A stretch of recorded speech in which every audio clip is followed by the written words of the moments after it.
Hello friends, welcome back to the channel. In this video, I'll show you how to make some awesome electronic projects using a PTC Thermistor resistor, perfect for learning and experimenting.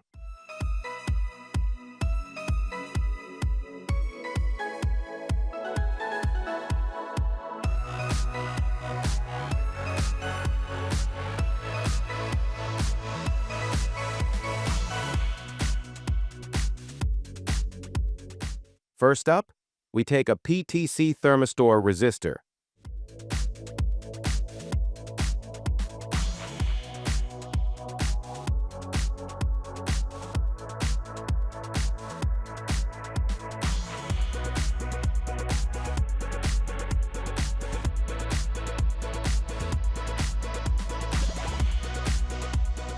And connect it with a bulb in series mode. After the circuit is complete, when we connect the bulb to AC 220 volts, after a while, the bulb turns off automatically. Pretty cool, right? Now what's happening here is, as the temperature of the thermistor resistor increases, its resistance value also goes up. That rise in resistance cuts off the current and the bulb switches off. Then, after turning off the electricity for a bit, as the thermistor cools down and its temperature returns to normal, we switch it back on, and the bulb lights up again. But just like before, after some time it switches off automatically again. So yeah, our little circuit test at AC voltage works perfectly. And here's the fun part. When I short the PTC Thermistor resistor, bam, the bulb glows instantly.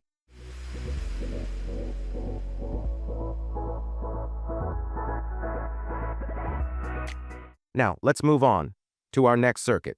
This time, we're testing the PTC Thermistor resistor on DC voltage.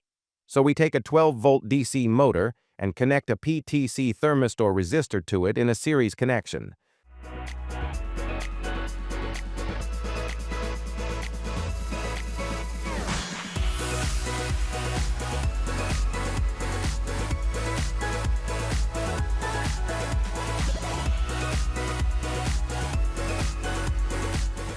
Then, we hook it up to a 12-volt DC battery.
After running for a while, just like before, the motor shuts off automatically.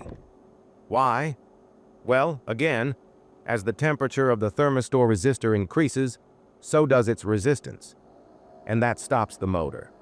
Just like the AC circuit, after some time without current, the thermistor cools down, resistance drops, and when we power it on again, yep, the motor starts back up, only to shut off again after a little while.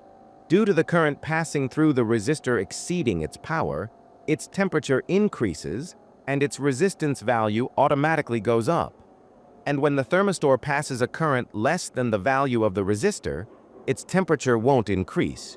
And its resistance value, yep, it won't increase either. So you can see, the thermistor resistor works beautifully in a DC circuit too.